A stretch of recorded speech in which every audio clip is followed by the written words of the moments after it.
Olá, bom dia a todos. Como é que vocês estão? Estamos aqui de volta em mais um episódio do Jovem Techs.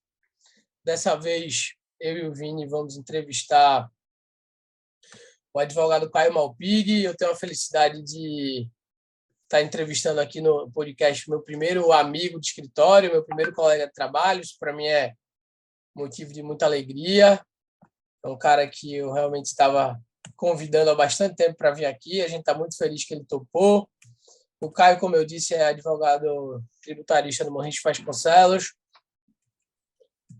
é especialista em direito tributário pelo IBDT,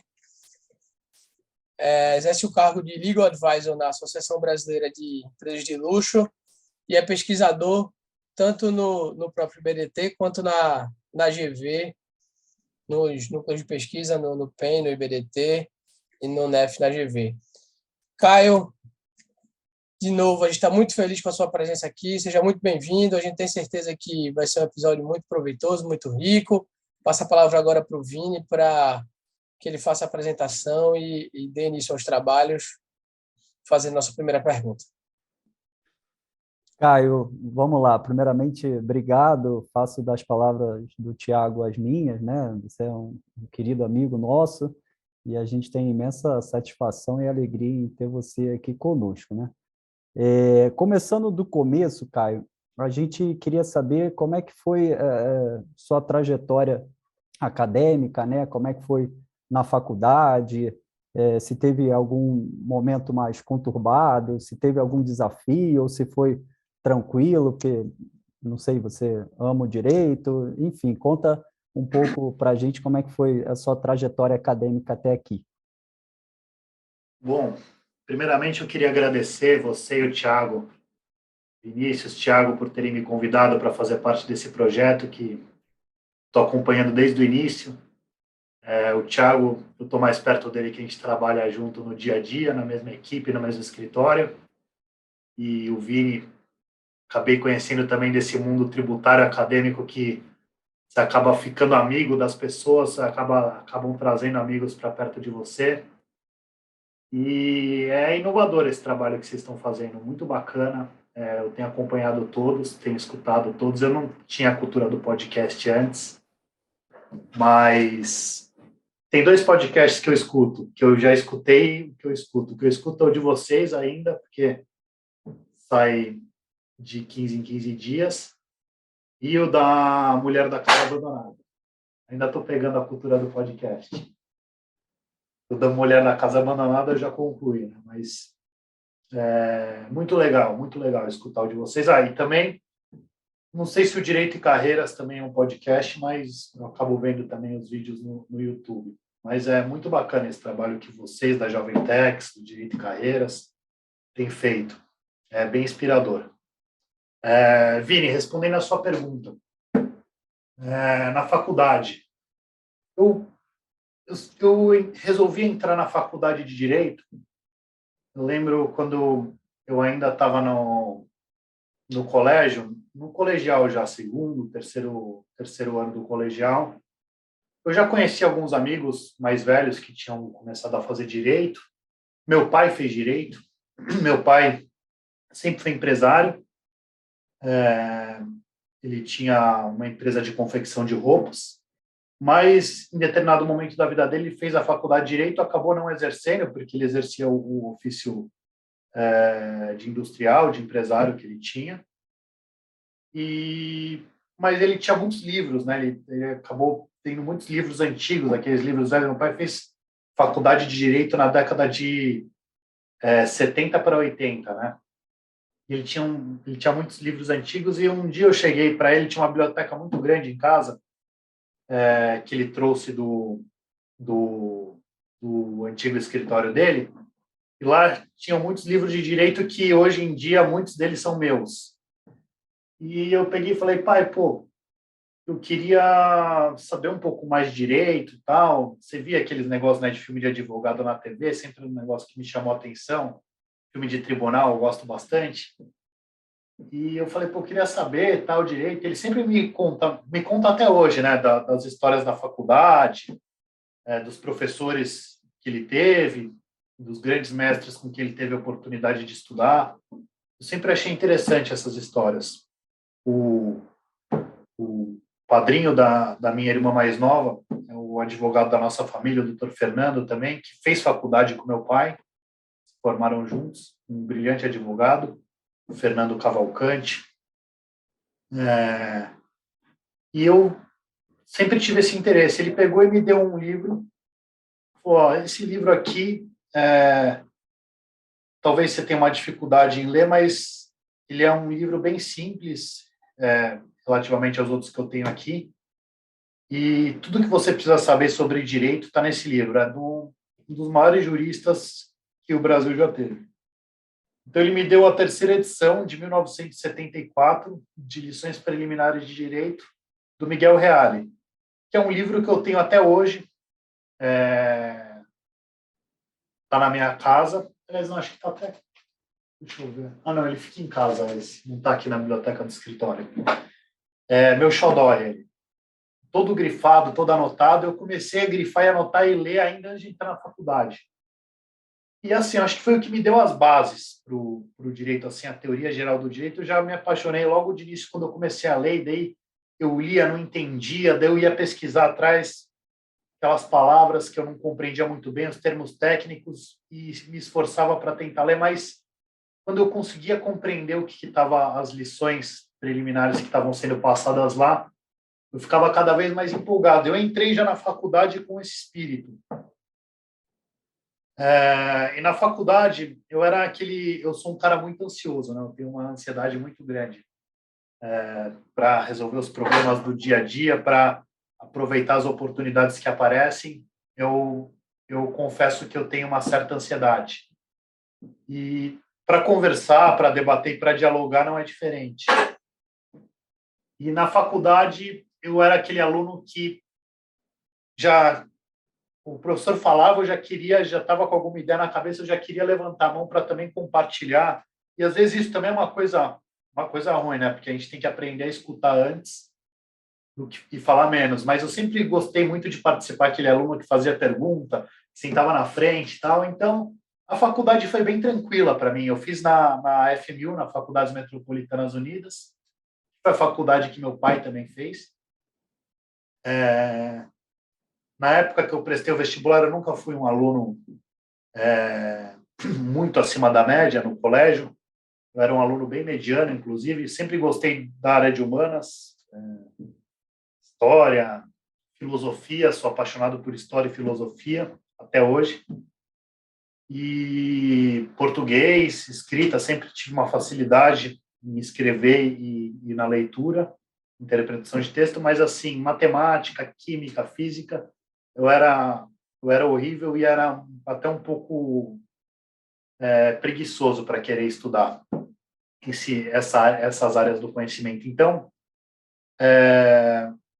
eu até gostaria de ter feito uma faculdade com vestibular assim mais competitivo, mas como meu pai tinha feito FMU, e que era uma faculdade antigamente, principalmente na época que meu pai fez, era uma faculdade muito prestigiada, e eu acho que hoje em dia, em termos de competitividade, até diminuiu um pouco. Mas daí eu fiz e ele aceitou bem. Meu pai também queria que eu tivesse feito as arcadas, né? Mas eu entrei na FMU, fiz FMU e foi uma boa experiência. Lá no Itaim, na Rota Bapuã, eu já tinha alguns amigos que já estavam fazendo FMU, alguns na Liberdade, que era Central, outros no Itaim. E na faculdade eu sempre nesse espírito participativo, querendo conversar, fiz amizade com muitos professores, tive professores importantes que me marcaram, que me incentivaram, que me incentivaram a escrever, a estudar, a querer debater, a colocar ideias, me incentivaram a questionar as ideias. Acho que isso foi muito importante. Tive bons mestres na faculdade. Um deles que eu gosto muito de lembrar é o Miguel Machado, que foi o meu orientador no meu TCC. Ele me falou uma coisa que na época me marcou. Pode ser que ele estivesse falando só para ser um bom professor e querer incentivar, ou não, pode ser que ele tenha visto isso em mim, mas acho que funcionou como um incentivo. Ele falou, depois de uma aula, que eu tinha o dom para ciências jurídicas, que era para eu sempre continuar estudando, sempre continuar alimentando isso. Putz, eu fiquei muito feliz quando escutei isso dele, né? Ele era um bom professor, sabe? Daí, a faculdade eu concluí foi relativamente tranquilo. Como eu sempre gostei das matérias, sempre gostei de estudar, não tive muitos problemas e, curiosamente, né, no colégio eu não era tão bom aluno, na faculdade eu comecei a ser um bom aluno, um aluno com notas acima da média. Pô, Caio, legal, velho. Muito, muito legal a história do seu pai e engraçado como cada um que vem aqui tem histórias diferentes que os levarão ao direito, né? Mas você falou muito da faculdade. Mas só te pedir para complementar esse gancho para o direito tributário, porque você fez BDT, não foi? Você teve... Como é que foi Sim. esse gancho acadêmico para o IBDT?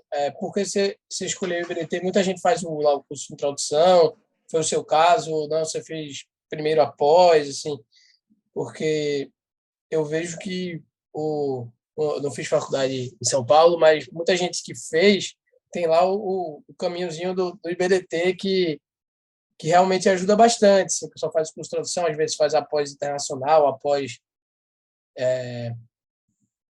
normal. Agora o IBDT também tem o mestrado, enfim, tudo que o IBDT faz ali é uma qualidade absurda, a gente sabe.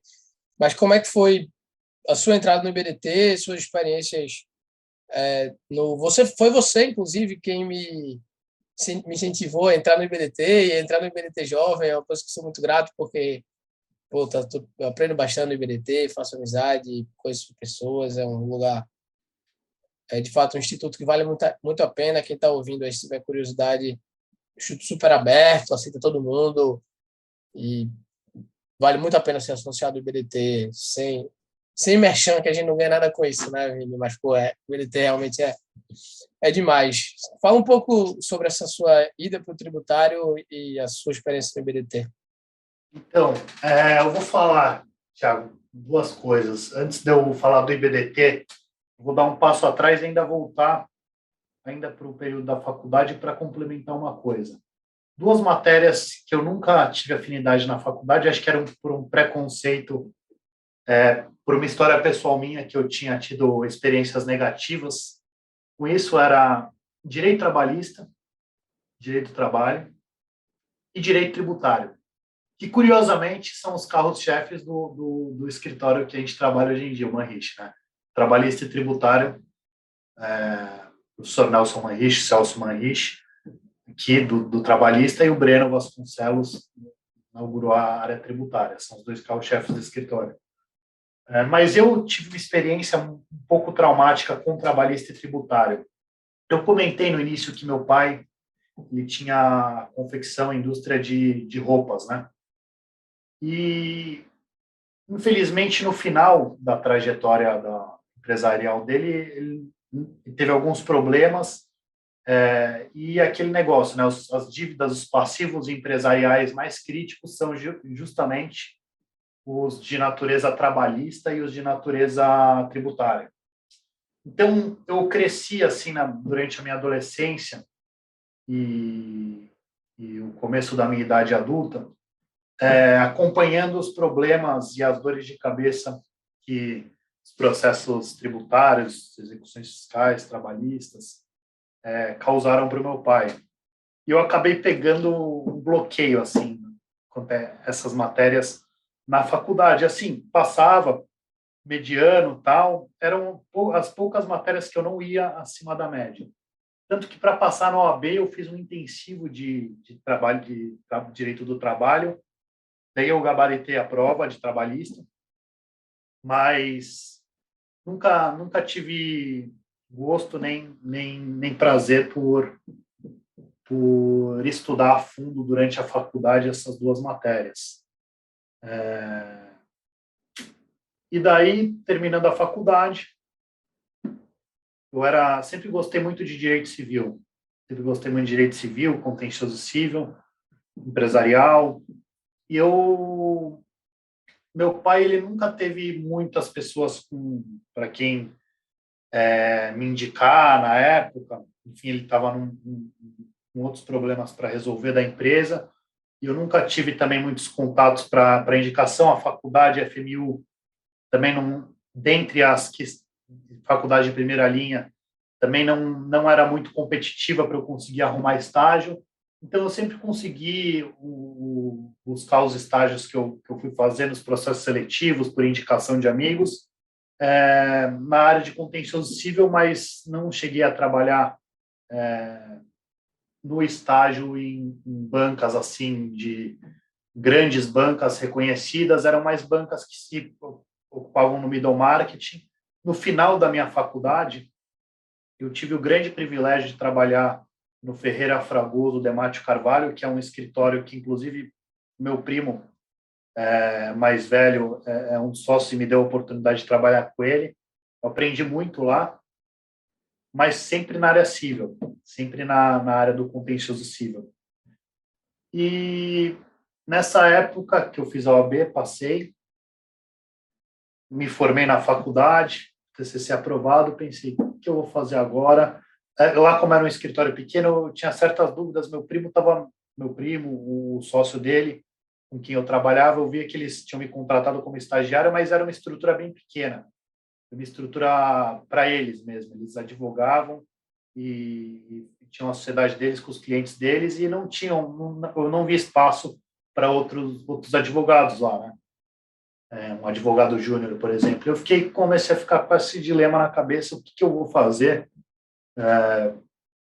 agora daqui para frente? Eu preciso talvez me mexer, não sei. E várias outras questões, né? Quando eu fiz a faculdade, eu fiz grande parte dela, aliás, quase inteira, foi financiada pelo FIES, né? Pelo Programa de Financiamento Estudantil do Governo Federal. E já com esse negócio na cabeça, agora eu preciso dar um impulso na minha carreira, porque tem um FIES aí, daqui a alguns anos já vai começar a apitar, você já fica pensando nisso. E daí, bom, passei e fui tirar férias. Fui para Caraíva com a minha namorada na época. A gente fazia aniversário juntos, 2 dias depois um do outro, em janeiro. Daí a gente foi passar as férias em Caraíva. E lá eu conheci, por intermédio dela, um primo de uma amiga dela, já mais velho, já uns 40 e poucos anos, advogado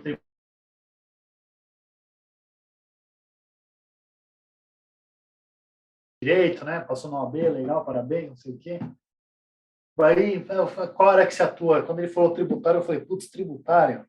Deve ser chato, hein? Ele deu risada, falou, não, até que é legal, então, não sei o quê. Falei, bom, legal. Fiz amizade, gostei muito dele, Gilberto Aires Moreira. E curtimos a viagem e tal. Voltei para São Paulo. Quando eu voltei para São Paulo, eu comecei a pensar no tributário, nas coisas que a gente tinha conversado lá, e daí eu mandei uma mensagem para ele. A gente tinha conversado a respeito, ele tinha me explicado sobre as regras de imunidade tributárias lá. Sabe, porque como você é nerd, né, até de férias você começa a falar sobre direito, né? Eu quis puxar assunto com ele sobre direito, ele falou sobre imunidades tributárias. E eu achei interessante interpretação finalística das regras de imunidade tributária.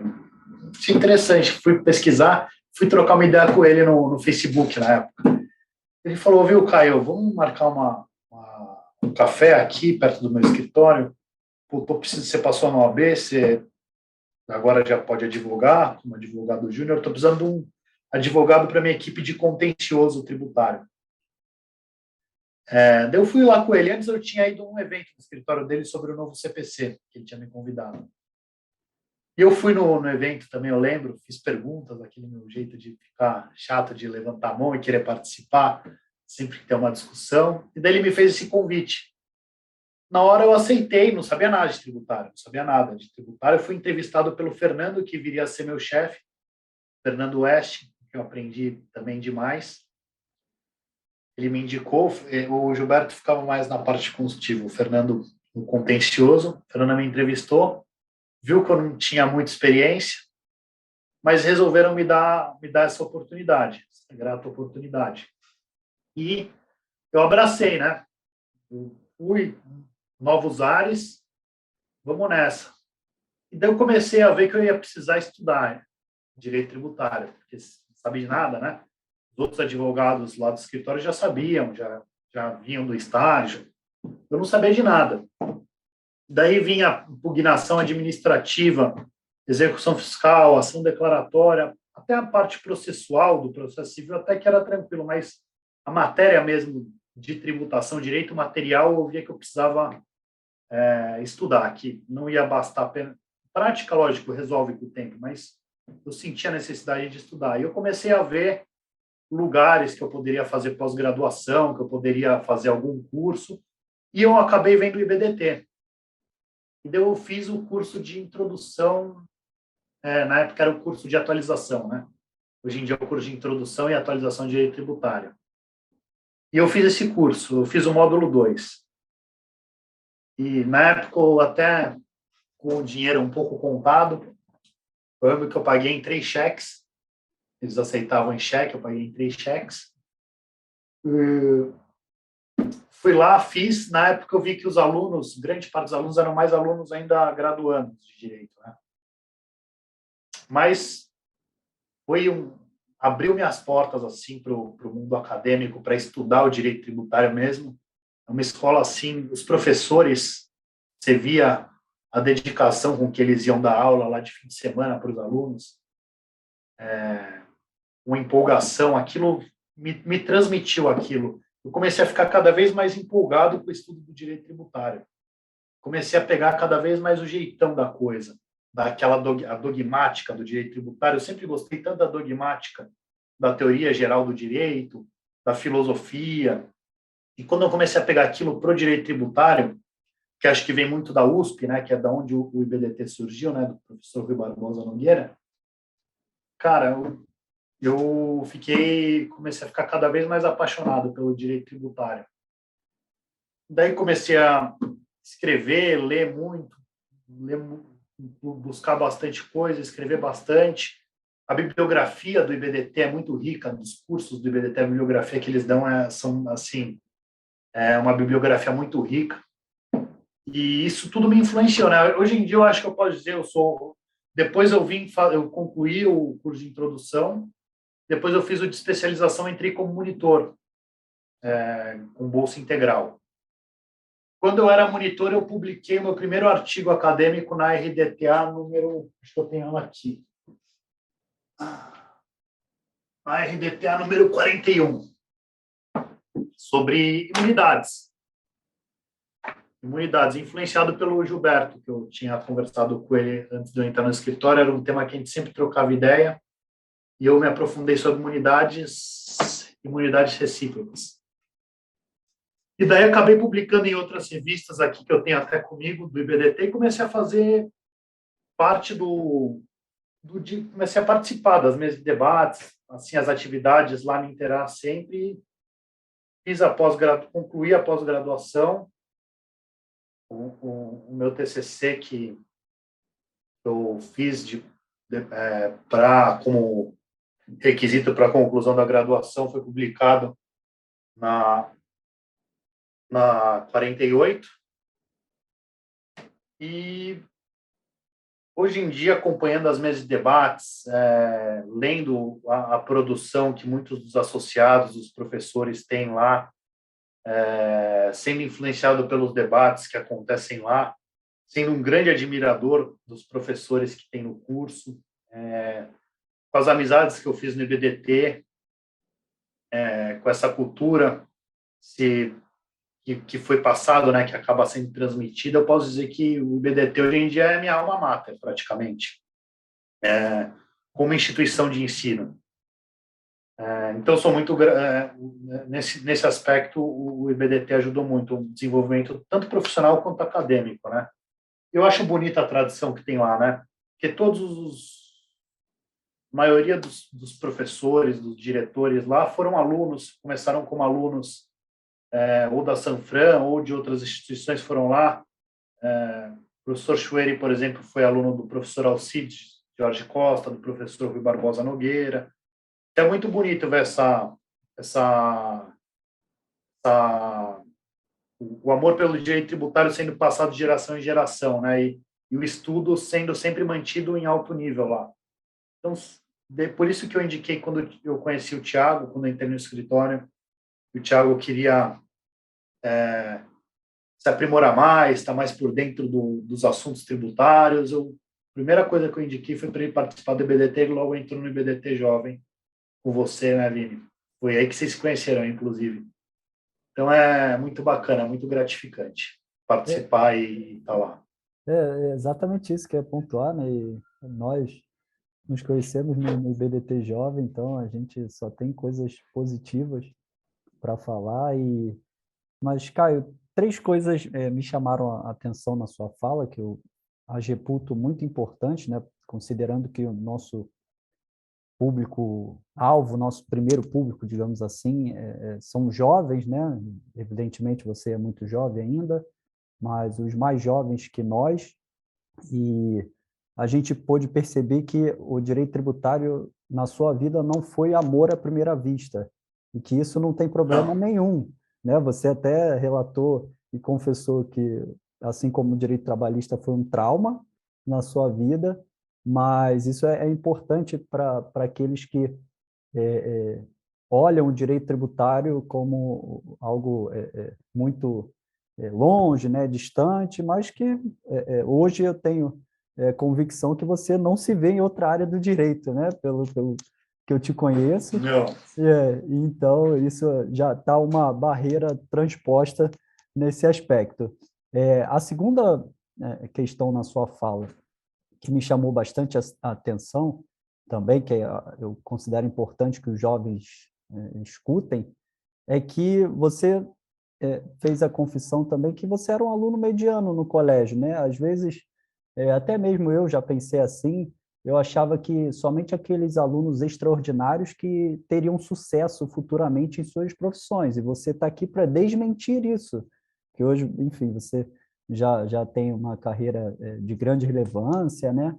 E como você mesmo falou, no colégio você não era extraordinário, suas notas eram normais, né? Então, para aqueles que tem três tipos, né, de fases, ou de três tipos de pessoas na faculdade.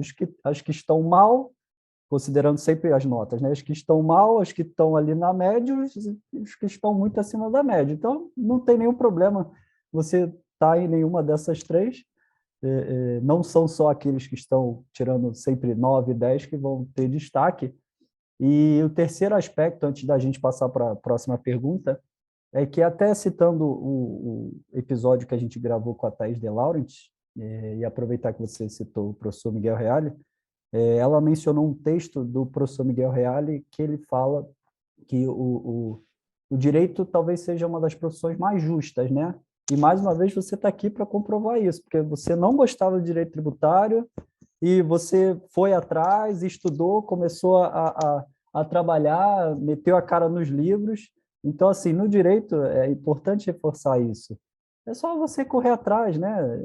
Talvez a física, a química demande um talento, né, maior, e com o direito não é assim. Mas, enfim, foi muito importante você ter falado de tudo isso, porque é mais, como eu falei, uma barreira transposta na vida dos jovens que vão escutar o que você falou. Também uma coisa interessante do IBDT, que coincidências da vida, né? No curso de atualização de direito tributário que eu fiz no IBDT, logo no início da minha carreira, enquanto ainda estava no meu antigo escritório no Aires Silveira Advogados, foi o primeiro escritório que eu trabalhei como advogado tributarista, estava no início, tinha que fazer um artigo de conclusão de curso. O meu orientador, selecionado por sorteio pelo coordenador do curso, foi o Breno Vasconcelos, que futuramente veio me contratar para o Manriche. E ele foi meu orientador justamente num artigo sobre imunidade das entidades educacionais. E na época não foi um artigo muito bom. Eu ainda estava estava bem no início, né? E o Breno sempre foi um professor assim, bem rigoroso do ponto de vista metodológico. E eu acho que eu ainda estava pegando o jeitão da coisa do direito tributário. Mas de lá a gente manteve contato por LinkedIn e tal. Sempre passei, eu tive aula com ele no IBDT. Ele foi professor convidado na primeira aula que eu tive. E de lá para cá eu passei a segui-lo tal e admirá-lo. Um cara sempre atencioso e tudo mais. E daí depois, futuramente, ele veio fazer o convite para me juntar a uma Rich Vasconcelos Advogados, onde eu estou hoje. Mas veja que também foi pelo IBDT que o meu caminho do Breno se cruzaram pela primeira vez. Legal.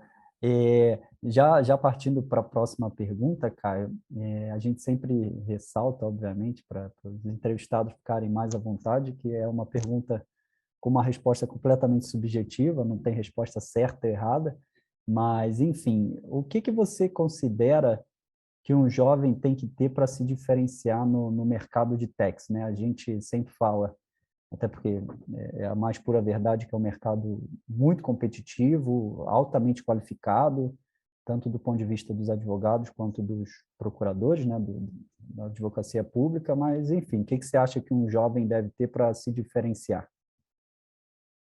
Cara, Vini, eu acho que não só no mercado de techs, mas eu acho que na vida em qualquer mercado que você for atuar, qualquer coisa que você for fazer, se você quiser ser bem-sucedido, você tem que dar as caras. Você tem que fazer as coisas independentemente do seu medo de ter uma reprovação das outras pessoas ou não. Se você acredita naquilo, tem que dar as caras e falar, por exemplo, muitas pessoas já me criticaram por sempre estar lá, levantar a mão, ser o aluno chato, ou por querer sempre escrever e publicar, e, enfim, querer sempre emitir a minha opinião em direito tributário, mas, de certa maneira, esse foi o caminho pelo qual eu fui trilhando. E eu acho que isso, para você crescer e sair da sua zona de conforto, você tem que dar as caras e enfrentar o receio de reprovação, de, às vezes, um receio de não publicar um texto, porque você vai ter um receio qual vai ser o juízo de valor que outras pessoas vão atribuir à sua ideia. Ou você, às vezes, deixa de levantar a mão para falar, fazer uma colocação em uma aula ou em um debate, com vergonha do que as pessoas vão achar do que você está falando. Eu acho que isso daí acaba inibindo um pouco e afastando você de alcançar seus objetivos. Eu acho que as pessoas bem-sucedidas, elas erraram, claro, mas elas não tiveram medo de dar as caras. Tem um discurso eu compartilhei com o Thiago, inclusive, uma vez, a gente sempre fala, né, agora, The Man in the Arena. É um discurso do Theodore Roosevelt, que foi presidente dos Estados Unidos. E, assim, agora eu não vou lembrar mais ou menos quais eram exatamente as palavras, mas uma tradução livre, mais ou menos a ideia que ele passa é que muitas pessoas vão te criticar, vão te apontar o dedo, mas que o que importa, na verdade, a verdadeira glória, o verdadeiro reconhecimento não está para quem está te apontando o dedo, está para quem está na arena, lutando pelo que acredita.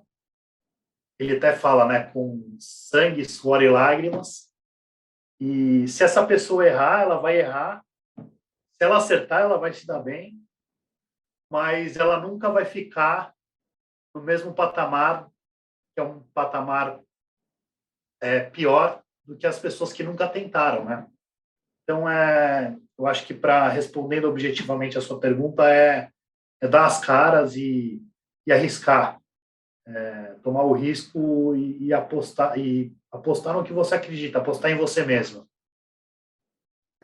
Antes do Thiago fazer a próxima pergunta, me recordei aqui que o Caio mencionou os artigos que ele escreveu na RDTA, e ontem, né, considerando o dia que a gente está gravando, saiu mais um artigo dele. A RDTA, por enquanto, é a versão 51, me corrija se eu estiver errado. Ainda não tem versão física, mas já está disponibilizada para quem é associado ao BDT. Em breve vai estar na via física também. Isso aí. Obrigado, Vini. Saiu um artigo do Caião sobre razões de decidir, como identificar as razões de decidir nos precedentes firmados em percussão geral, algo assim, né? Confesso que não li ainda, mas preciso ler logo. É isso. É por Muito aí. elogiado pelo nosso querido professor Gilvetti. E, velho, isso que você falou do The Man in the Arena e da exposição, tem um grande conterrâneo meu, chama Arthur Dantas Lemos. Ele não é da área de direito, mas quem quiser seguir o cara no Instagram, ele fala sobre finanças. E, assim, um cara muito bom aqui de Recife. Estou passando o fim de semana em Recife, inclusive, com a família. E ele fala uma frase que é mais ou menos assim: só se conecta quem se expõe. Algo assim. E para vencer na vida, como o Vini falou na carreira, a gente precisa se expor. Você não se expor, e você precisa, na verdade, você precisa se conectar. E para se conectar, você precisa se expor. Então, você precisa levantar a mão na aula, você precisa escrever um artigo na RDTA, e você precisa criar projetos novos. Assim, a gente fez o Jovem Tex uma exposição, e a gente tem risco da exposição, mas a gente também está se conectando, fazendo pessoas incríveis, conhecendo gente super interessante, ouvindo, aprendendo. É o risco que a gente corre de falar uma besteira aqui, de errar, a gente corre esse risco, mas a gente precisa se expor, porque senão a gente não vai se conectar. Eu acredito muito nisso, e por isso que eu, às vezes, me exponho. Mas, Caio... Se você for criticado, e se você eventualmente errar, o que pode acontecer? O máximo, na pior das hipóteses, é você pegar e encarar isso como uma oportunidade para melhorar, né? Não é?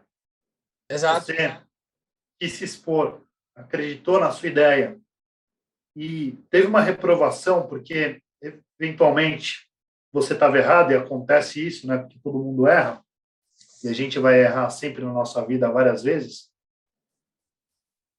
É uma oportunidade para você melhorar e se aperfeiçoar, né? Então, no fim das contas, você não tem a perder. Você só tem... Se você adotar essa perspectiva que eu estou te falando, você vai ver que você só tem a ganhar.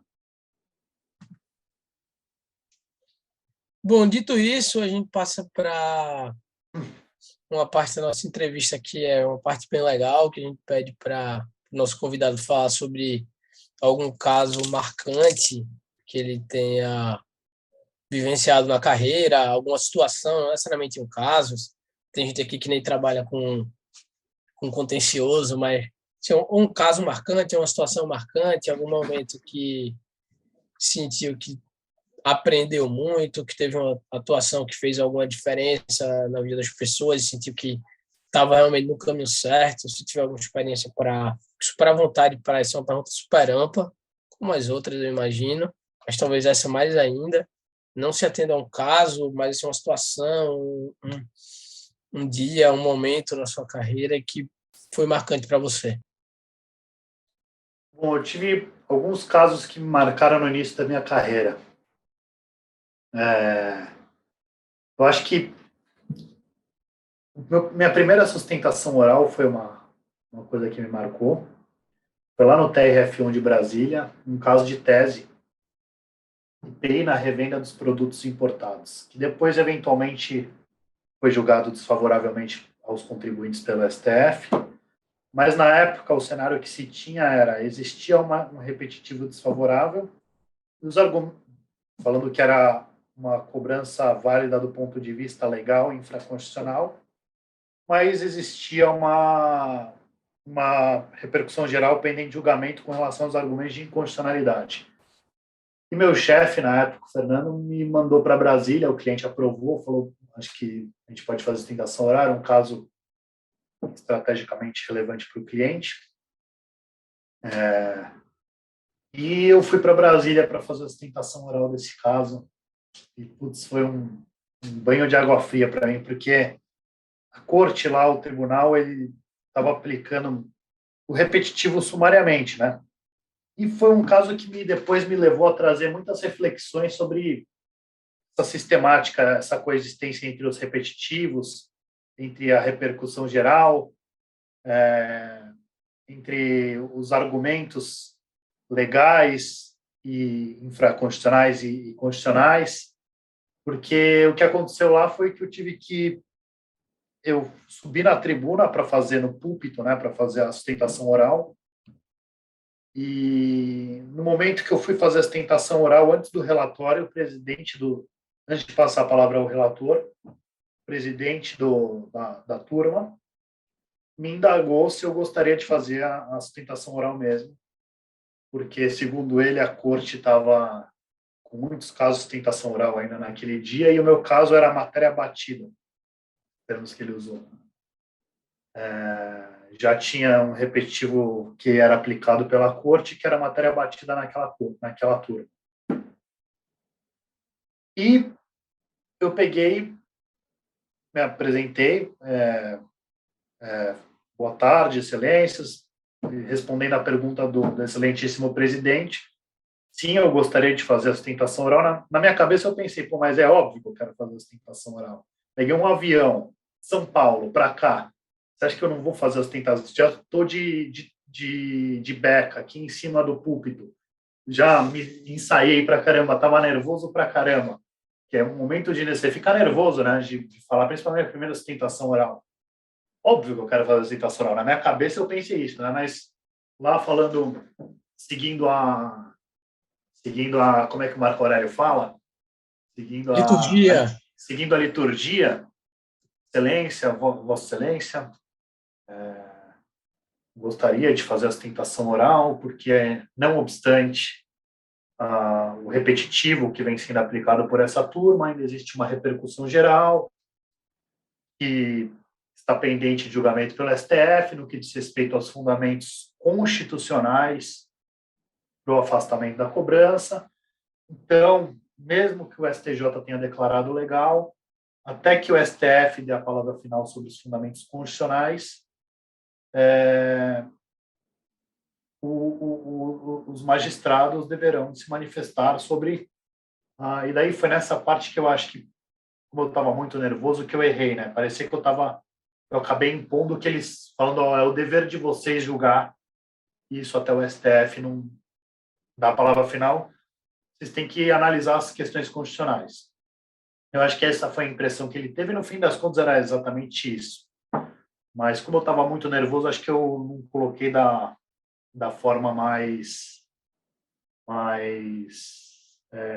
transigente possível, né? E daí começou a virar um diálogo entre eu e o presidente. Daí o relator pegou e falou, quis interromper o relator, era o decano da corte.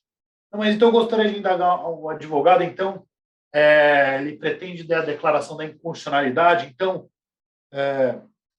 Vossa Senhoria quer levar para o plenário, porque inconstitucionalidade tem reserva de plenário. Eu estava tão nervoso que eu peguei e falei, sim, dele, plenário, mas aqui não é o plenário, doutor. Eu peguei, na hora que eu me toquei, eu falei, mas tudo bem, não é o plenário. Não, excelência, perdão, me desculpe, eu não quero levar para a reserva de plenário, não, porque é uma interpretação conforme a Constituição. Então, não fere o artigo 97. E daí, nisso, quando eu falei isso, o presidente já estava irritado pra caramba, falou, não, eu não abri para o debate, não é debate aqui. Tá, então, pode falar. Ele meio que falou, então fala, doutor, fala suas razões, então. Eu falei, só que eu já estava tão nervoso que eu falei elas super rápido, ele falou, bom, então é isso, né? São as razões. Já vou antecipar meu voto, peço para o decano, para o relator, para antecipar meu voto. Ele era um dos julgadores, né? Que ia julgar, acho que segundo ou terceiro juiz. Eu voto por negar provimento, daí o relator já negou por negar provimento, o terceiro juiz, decisão unânime, negaram provimento ao recurso, daí eu saí desanimado, né, meio até tenso, né, aquele momento de tensão que tinha acontecido ali, meio até levei uma dura, né, dos desembargadores, no fim das contas não adiantou nada. Daí, quando eu saí, os advogados lá, tipo, estavam lá uns advogados mais experientes, mais senhores assim, tapinha no ombro, assim, putz, você foi bem, é um absurdo mesmo isso, é um absurdo o que aconteceu aqui. Realmente, eles tinham que jogar a questão constitucional. Eu tenho muitos casos assim, um falou, mas foi uma boa experiência. Outra experiência marcante que eu tive foi uma outra ostentação oral, eu já estava um pouco mais maduro, já estava falando um pouco melhor, a retórica, o discurso, a oratória já estava um pouco mais treinada. Foi no Tribunal de Justiça do Estado de São Paulo, um caso de TCMD. Foi marcante porque eu usei uma técnica que eu li uma vez num livro, acho que do Francisco Musnick, Cartas a um Jovem Advogado. Ele falou da técnica de, quando ele estava falando uma ostentação oral, ele batia, ninguém estava escutando, ele batia na mesa e as pessoas prestavam atenção no que ele estava falando. Evidentemente, eu não bati na mesa, mas o que me chamou a atenção, e a gente ganhou esse caso, conseguimos derrubar a cobrança, era uma cobrança de TCMD. Sim, era um caso ordinário, um caso muito comum. O doador tinha recebido um valor, tinha declarado imposto de renda por São Paulo, cruzou as informações entre Receita Federal e Secretaria da Fazenda do Estado de São Paulo, e a Secretaria da Fazenda do Estado de São Paulo viu que ele tinha declarado a doação recebida no imposto de renda e novos bens recebidos por doação no imposto de renda, e não tinha recolhido TCMD e cobrou. Só que a questão é que os bens eles tinham sido doados por uma pessoa que o doador residia no Distrito Federal. Ele exercia o cargo de vice-presidente da República do Brasil na época da doação. Era um grande empresário e exercia o cargo de vice-presidente da República do Brasil e fez a doação para os filhos. E, no fim das contas, uma das filhas dele não tinha recolhido o ITCMD para São Paulo. Mas não era São Paulo que tinha competência para cobrar, era o local do domicílio do doador, que ela tinha que recolher para o local do domicílio do doador. No caso, era Distrito Federal. E essa era a tese. A tese de defesa era essa: São Paulo não pode cobrar porque o doador não mora em São Paulo. Resumidamente, era isso. A donatária tinha que pagar para o Distrito Federal, não para São Paulo. São Paulo está cometendo um equívoco aqui.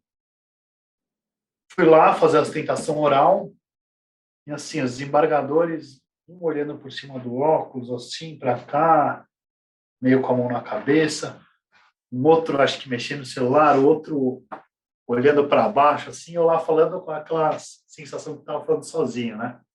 Daí, na hora, eu fui explicar justamente essa questão, e nem haveria a possibilidade do doador residir em São Paulo à época da doação. Porque, conforme comprovado nos autos, à época da doação, ele exercia o cargo de vice-presidente da República do Brasil. Nisso, na hora, todo mundo prestou atenção. Bateu na mesa? Não bati na mesa, mas acho que foi tão contundente quanto bater na mesa, né? Porque é curioso, né? Acho que se eles não sabiam, acho que imagino que eles não sabiam que se tratava disso, porque é um caso, como eu disse, ordinário, né, à primeira vista. Acho que eles ficaram curiosos para saber qual que era, né, o vice-presidente da República do Brasil. E daí, no fim das contas, foi mantida. Acho que o voto já estava pronto, praticamente, né? Já tinha sido deliberado antes. Mas foi unanimidade, derrubamos a cobrança. E realmente São Paulo estava equivocado em cobrar. Mas foi um caso que me marcou, também foi um dos primeiros casos de início que eu acabei pegando para fazer ostentação oral. Cada caso é diferente um do outro, né? Acho que tem casos que te marcam, mas para não alongar, acho que esses dois foram dois exemplos de casos que me marcaram no início da minha carreira como advogado de contencioso tributário. Caio, só uma curiosidade, quantos anos você tinha naquela primeira sustentação oral em Brasília? Primeira sustentação oral em Brasília foi em 2018. Então, eu tinha 24 anos. Vejam, né? Outro ponto muito importante. Você poderia ter adotado a conduta de não ir por receio, por mais que você tenha deixado claro que o sócio do escritório onde você trabalhava te incentivou, mas né, talvez algumas pessoas no seu lugar, por medo, não iriam, e talvez você não seria o Caio que você é hoje se você não tivesse passado por aquela experiência, né? Porque de algo inicialmente negativo pode vir, o desdobramento pode ser extremamente positivo, como foi o caso, e nessa segunda sustentação oral que você mencionou, que provavelmente não foi sucessiva, não foi a segunda da sua vida, você já estava muito mais preparado, e inclusive aqui tivemos uma aula de oratória, né? Você vê, o Caio aumentou a voz num dos argumentos, talvez não materiais, mas mais Um importantes dos do fatos caso. mais curiosos, né? Um dos Exato, fatos mais curiosos, exato. no caso. Então, vejam que é muito importante. A gente teve uma dica sensacional aqui de oratória para os jovens advogados e advogadas utilizarem suas sustentações orais. Caião, passando... O livro lá do Chico, do BMA, foi, foi dele que você falou, né, Caio? Que viu essa Foi, dica. Tem um foi, livro foi lá. dele, foi Acho que a dele. gente nunca falou desse livro, Vini. Deveríamos ter feito aqui no Jovem Verdade. Tech. Eu tenho uma história curiosa desse livro. É um livro que é fenomenal, muito bom. Eu particularmente Cartas a um nunca Jovem li. Advogado. Tem que Eu ler. peguei esse livro da biblioteca de um amigo quando eu estava numa viagem em Florianópolis, ainda eu estava fazendo estágio, e eu li esse livro inteiro durante a viagem. Um livro assim, uma leitura fluida. Cheguei em São Paulo, e naquela época que eu ainda não estava estagiando com meu primo, né? E estava ainda procurando estágio e tudo mais. Acho que eu estava num estágio de contencioso de massa. Era muito puxado, era ir dar o fórum direto. Ainda não existia processo eletrônico em São Paulo. Então, muitos processos físicos eram contencioso civil de massa muito pesado em muitas comarcas. Eu queria trocar de escritório. E no livro ele falava do escritório dele, né, do BMA. Chegando em São Paulo, eu entrei no site do BMA, peguei o e-mail dele, mandei um e-mail para ele falando que eu tinha lido o livro dele, que eu gostaria de conhecer o escritório que ele falou no livro dele, que para mim seria um privilégio poder estagiar lá.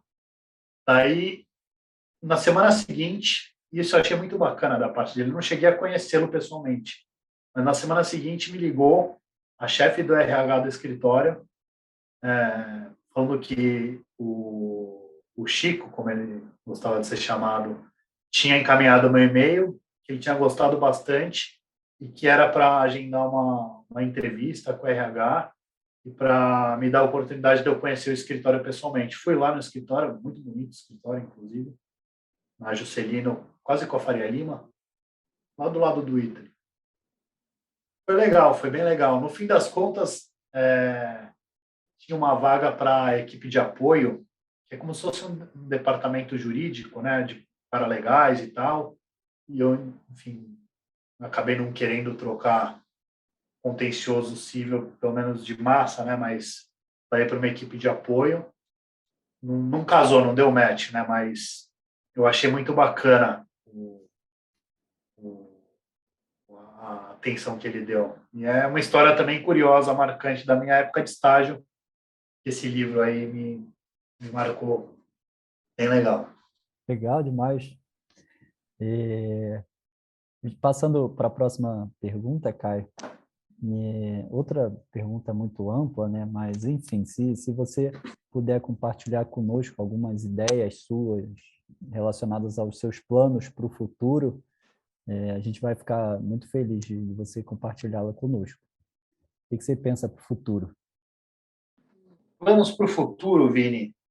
Putz, uma coisa que eu quero fazer da minha vida é que eu gostaria de estar cada vez mais na parte acadêmica. Eu gosto muito de advogar, gosto muito da advocacia, do negócio da advocacia em si. Quero me aperfeiçoar cada vez mais nisso também. Eu gosto muito da prática da advocacia também,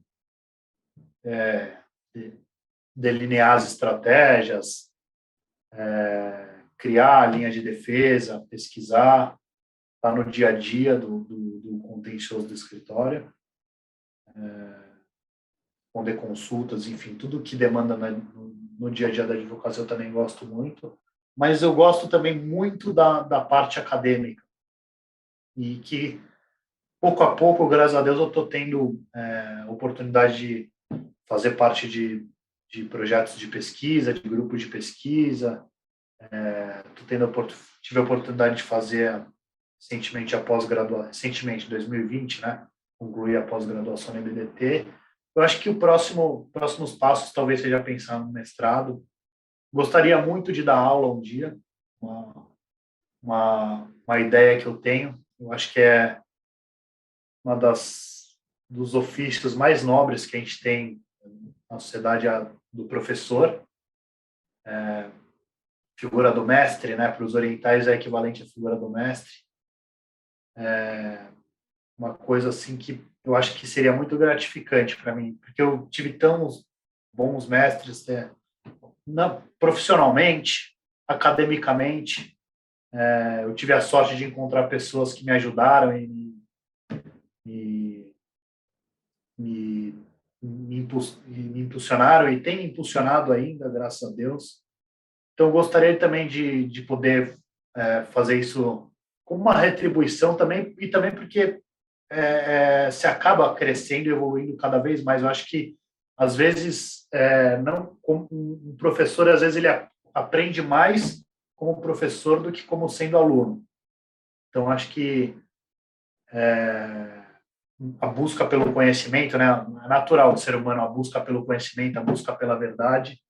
Eu acho que no meu caminho, talvez, eu veja muito isso da parte acadêmica, e, se Deus quiser, isso tudo der certo, um dia, quem sabe, dar aula.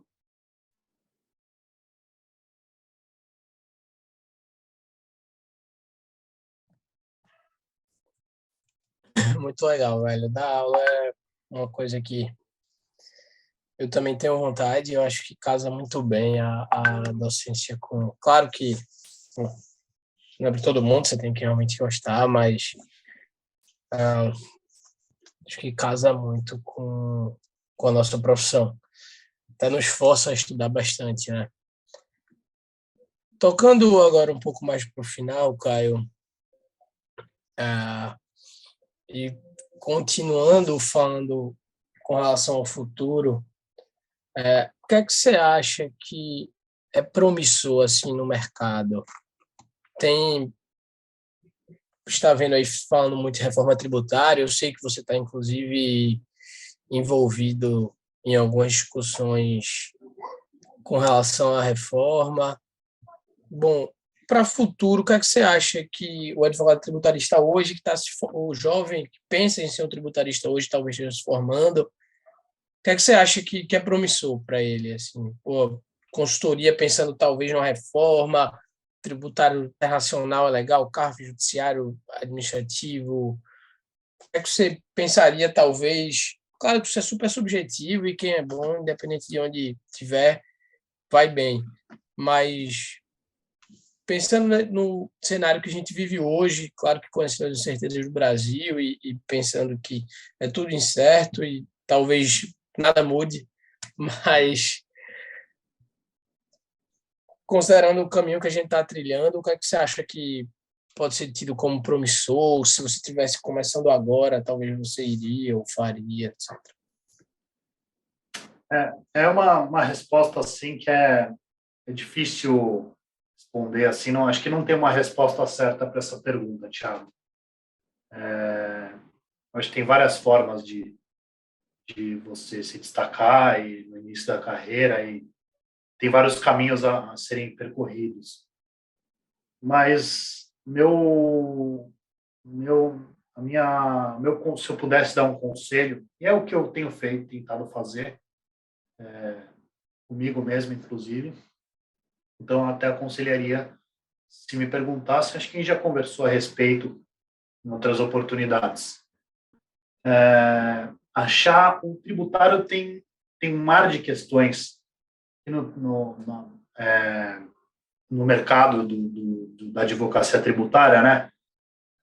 Tem pessoas especializadas em contencioso, em consultoria, daí tem contencioso administrativo, contencioso judicial, daí tem contencioso de diretos e de indiretos, tem consultoria de diretos e de indiretos, tem cara que trabalha só com ICMS, tem cara que trabalha só com o setor de serviço, ISS, tem cara que é especialista em tributação de receita, tem cara que é crânio em tributação da renda, tem pessoa que manja muito de tributação internacional.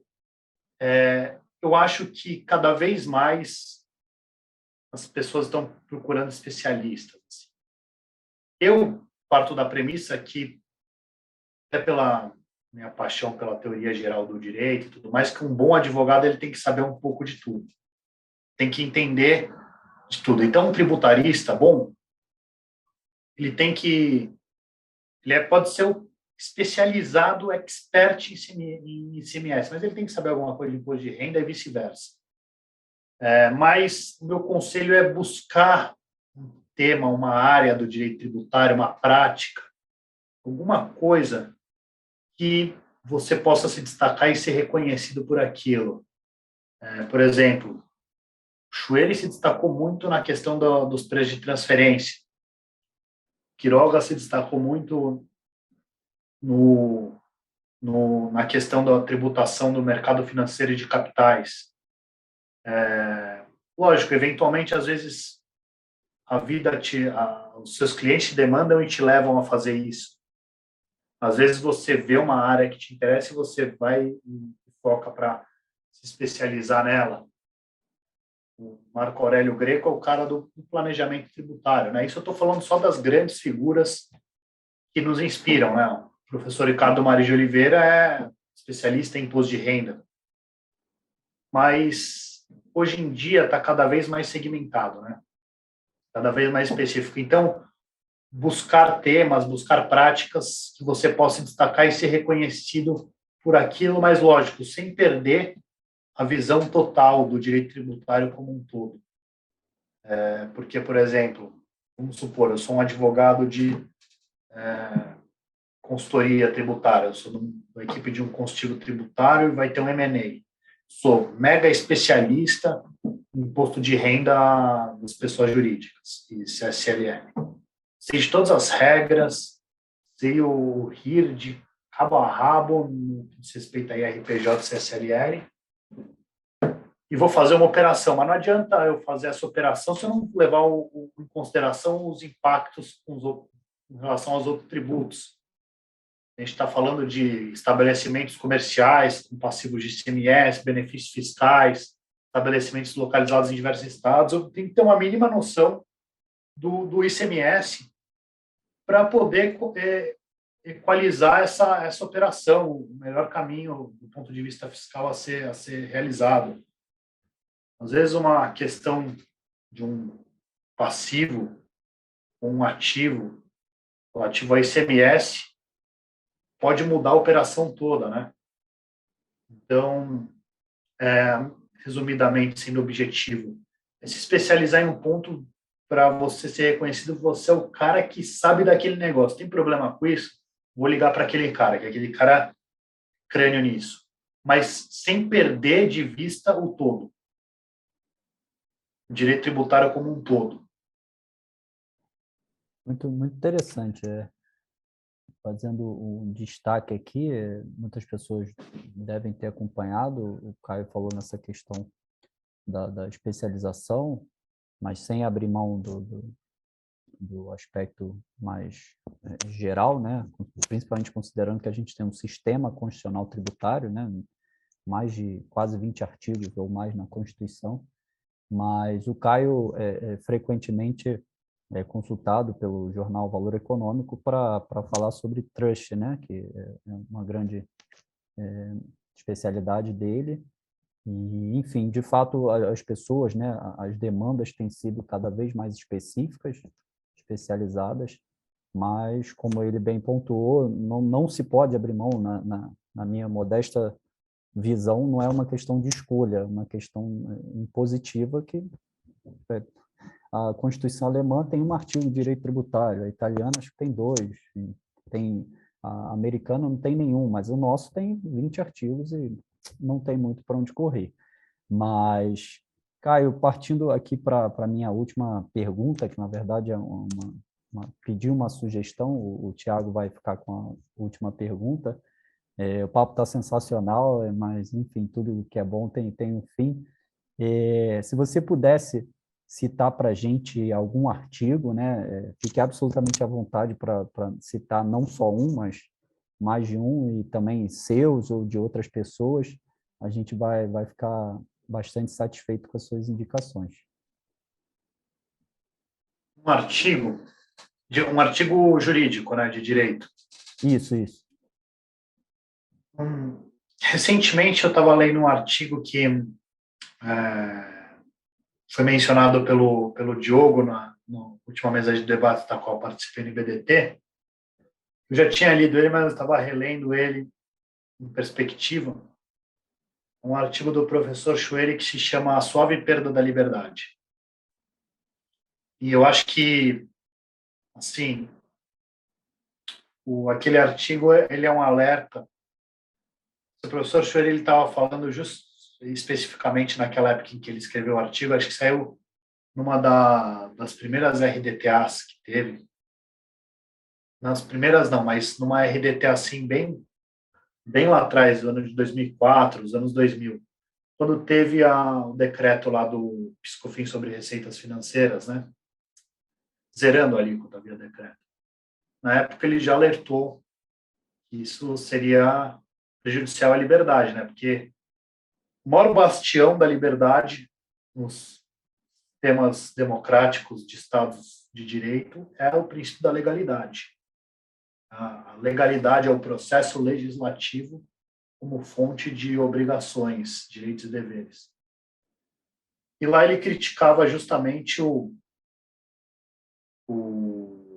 a violação ao princípio da legalidade, né? E, no fim das contas, anos depois, no 2015, quando a alíquota foi retomada, os contribuintes sentiram na pele, né? Mas eu acho que aquele artigo está mais atual que nunca, principalmente no Brasil, em tempos em que o Poder Judiciário acaba criando obrigações, tipos penais, de toda a sorte que não existem na lei. Ou seja, a gente, o que se chama muito o fenômeno do ativismo judicial, né? E esse artigo, ele, apesar dele, como eu disse, ser específico para aquela questão, eu acho que ele pode ser lido em perspectiva hoje em dia e nos traz muitas reflexões. Muito bom esse artigo mesmo, é curtinho. É um artigo curtinho que vale a pena. É um artigo muito, muito bem escrito que vai no ponto, né? Ele é cirúrgico no ponto. Eu estava relendo ele esses dias, realmente me trouxe várias reflexões. Verdade. Eu li também depois da mesa que o Diogão falou. Um abraço para o Diogão, um homem, amigo também querido lá do IBDT. E, para finalizar, meu amigo Caio, vamos sair um pouco do direito e vamos falar da vida. O direito faz parte da nossa vida também, claro, mas falar um pouco do extra, assim. Todo mundo sabe, eu imagino, a maioria concorda a importância do tempo livre, dos hobbies, das atividades extracurriculares e acadêmicas e etc. Assim, o que é que você faz no seu tempo livre?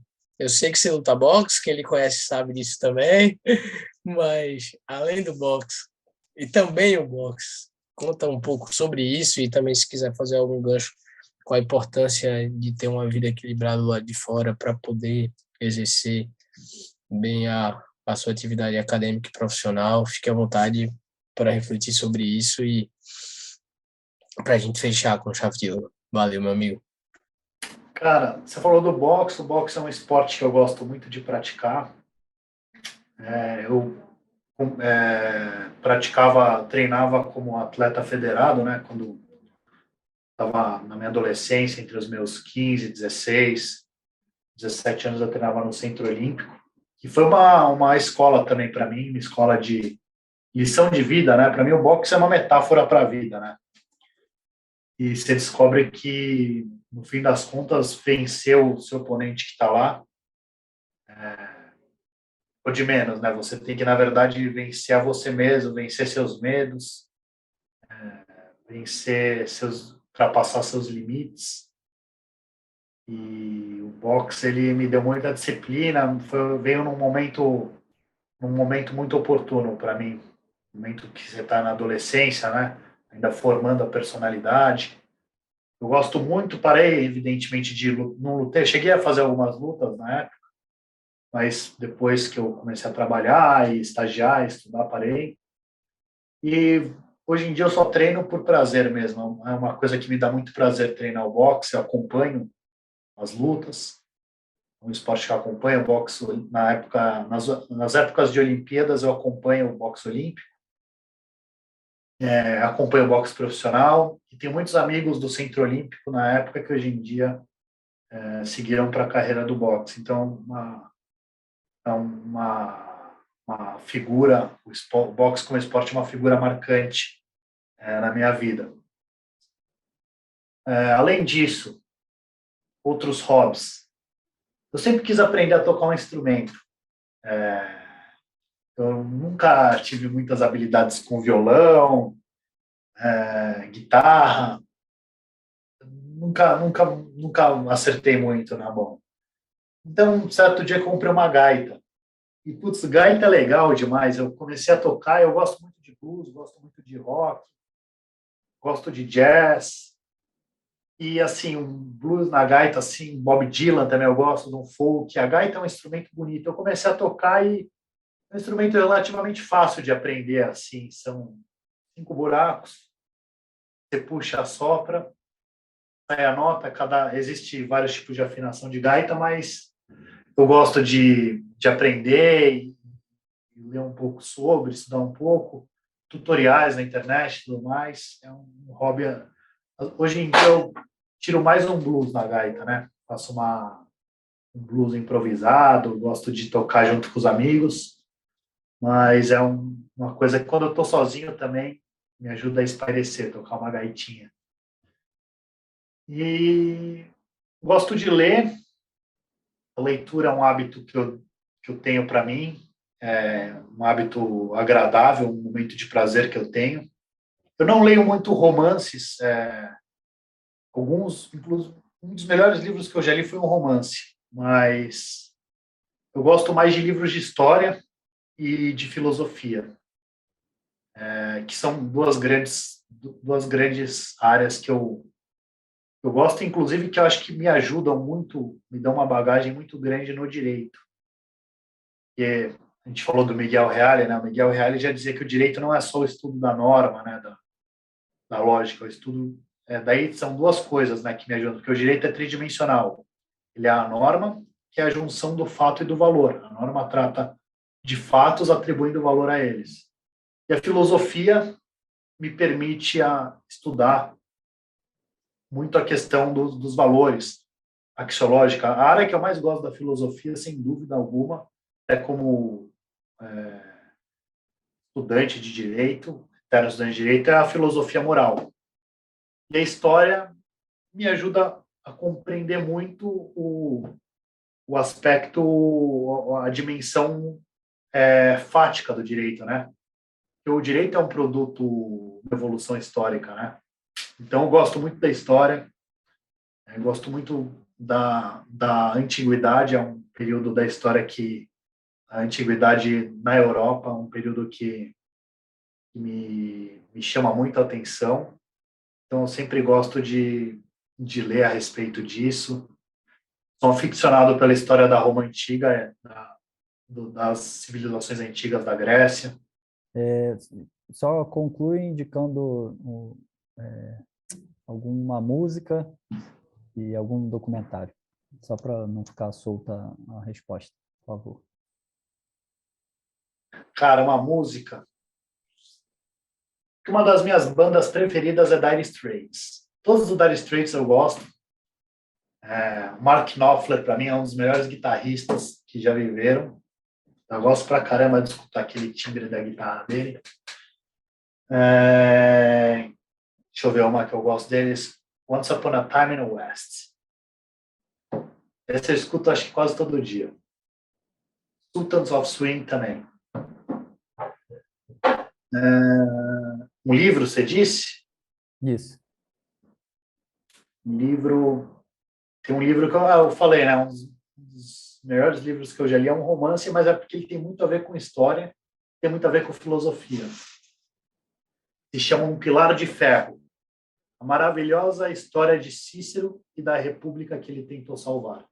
Depois desse livro, eu até escrevi um artigo a respeito do Marco Túlio Cícero, que foi um filósofo da Roma Antiga. Ele foi um advogado, filósofo, e exerceu vários cargos públicos. Inclusive, ele exerceu o cargo de cônsul. Como se fosse o presidente, era o líder do Senado.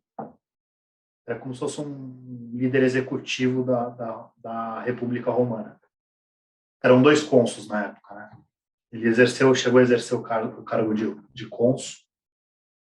E esse livro é da Taylor Caldwell. É uma pesquisadora, ela escreve vários romances nesse estilo.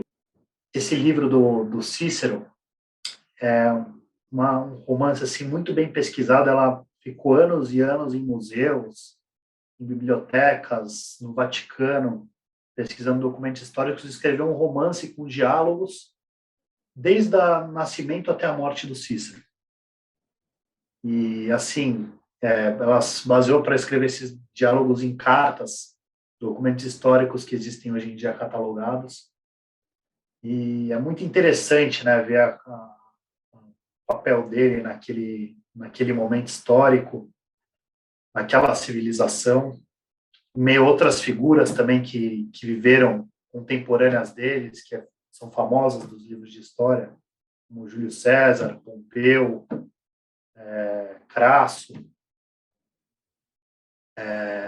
Catilínia, que foi as Catilinárias, né, quem ele condenou a pena de morte. Apesar dele não ter sido executado, o Catilínia foi morto em campo de batalha. Mas, assim, a história se passa num meio que me instiga muito. Esse livro, eu estou pretendendo relê-lo. E tem uma parte do livro que me marcou, que é o primeiro caso. Ele era um jovem advogado, era o primeiro caso em que ele ia fazer uma sustentação oral, uma defesa perante o Senado romano, porque o Senado ele exercia um papel de editar leis, né, de editar... não existia aquela teoria naquela época da tripartição dos poderes, só veio com Montesquieu, mas o Senado ele exercia também um papel judicante, né? Então existiam julgamentos perante o Senado. E o mestre do Cícero no direito, Cícero foi um grande advogado. E é uma história que eu me identifico muito com Cícero, porque ele também é um cara que veio de uma classe social assim. Ele não era um plebeu, ele não fazia parte da nobreza. Ele era de uma uma casta mediana da sociedade romana. Os pais dele eram lavradores, ele morava no campo. E através do direito, exercendo o ofício dele, ele amava o direito. Ele falava que as leis eram as únicas coisas que diferiam os seres humanos dos animais. Foi um dos primeiros justnaturalistas estoicos. É uma história muito, muito rica dele. Esse livro eu indico para qualquer estudante de direito, quem gosta de direito vai gostar desse livro. E ele pegou o primeiro caso dele. Ele era assistente do Scaevola, que era um pontífice máximo na época, tinha sido um dos maiores advogados. Ele falou: Cícero, você vai fazer sua primeira ostentação oral no Senado romano vai defender um cara que é um lavrador, que ele não conseguiu pagar os impostos. Pela lei das 12 tábuas na época, quem deixava de pagar imposto era condenado à expropriação de todos os seus bens. Se os bens não fossem o bastante para saldar dívidas, ele e a família dele seriam condenados à escravidão. Iam ser vendidos como escravos para pagar as dívidas tributárias que ele não conseguiu honrar. E o Marco Túlio Cícero faz uma sustentação oral, uma defesa do Pércio, que era o nome do lavrador, inflamada no Fórum de Roma, lotado de pessoas, e consegue absolver o Senado queria condená-lo, mas quem deu a palavra final foi fugiu o nome agora de novo daquele cargo que eu te falei, que é equivalente ao presidente. O cônsul. Cônsul. Quem deu a palavra de absolvição, como se fosse um perdão presidencial, porque foi tão contundente o discurso dele, e absolveu. E daí esse livro, essa passagem do livro me inspirou a escrever um artigo a respeito, Marco Túlio Cícero, o primeiro dos tributaristas, porque me inspirou. E, bom, é isso, tá aí. Para quem quiser, um livro pequeno calhamaço de 800 páginas que valem a pena ser enfrentadas. Um Pilar de Ferro, da Taylor Calvin. Incrível. Antes de te devolver a palavra para as suas considerações finais, Caio, queria agradecer, aqui em nome do nosso Jovem Tex, imensamente pelo excelente bate-papo que a gente teve. Você provou que o Jovem Tex vai muito além do Tex, porque hoje tivemos aula de oratória, uma excelente dica de oratória, uma aula de flauta e uma aula de história agora, no final, que terminou... Flauta não, gaita. De gaita, é verdade. E no final a gente terminou com a chave de ouro, que foi a parte histórica. Eu já ouvi falar nesse livro, sempre ouvi falar muito bem. Eu sei que é um calhamaço, mas vou incluir na minha lista, que se antes eu já achava que valia a pena, agora eu tenho certeza com a sua dica. E, bom, Caio, queria reiterar o agradecimento, foi excelente. E hoje aqui tivemos inúmeras dicas, tanto mais teóricas quanto práticas para os jovens advogados, e eu sei que serão muito úteis para todos. Muito obrigado, meu amigo. Muito obrigado, Vini, muito obrigado, Thiago. Eu agradeço, muito feliz de bater esse papo com vocês. Espero que eu não tenha sido muito prolixo, que eu não tenha me alongado muito nas minhas considerações, mas é que realmente estava muito agradável falar com vocês. Ótimo. E Thiago, a gente não pode esquecer, né, que sempre nossos queridos amigos sempre nos lembram, pedir para se inscrever no canal, não é isso? Por favor, se inscrever no canal, ativar o sininho, dar like no vídeo. No Spotify também, ativar as notificações e, enfim. Por favor, pessoal, a gente está muito feliz com os resultados, com os feedbacks. Por favor, nos indiquem pessoas que falem conosco, vocês acham que vale a pena a gente chamar, a gente trocar uma ideia. Por favor, nos critiquem, falem conosco se vocês se sintam à vontade, por favor, para contribuir, porque cada vez mais a gente está mais feliz com a repercussão e com o projeto. Caio, meu amigo, muito, muito obrigado. A expectativa era alta, mas com certeza foi superada. Espero que eu não tenha decepcionado vocês aí, já que a expectativa era alta. Pelo contrário, estavam me superestimando.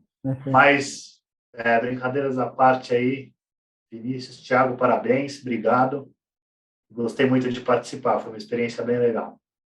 Valeu, pessoal, muito obrigado. Pessoal, um abraço. Sempre um abraço.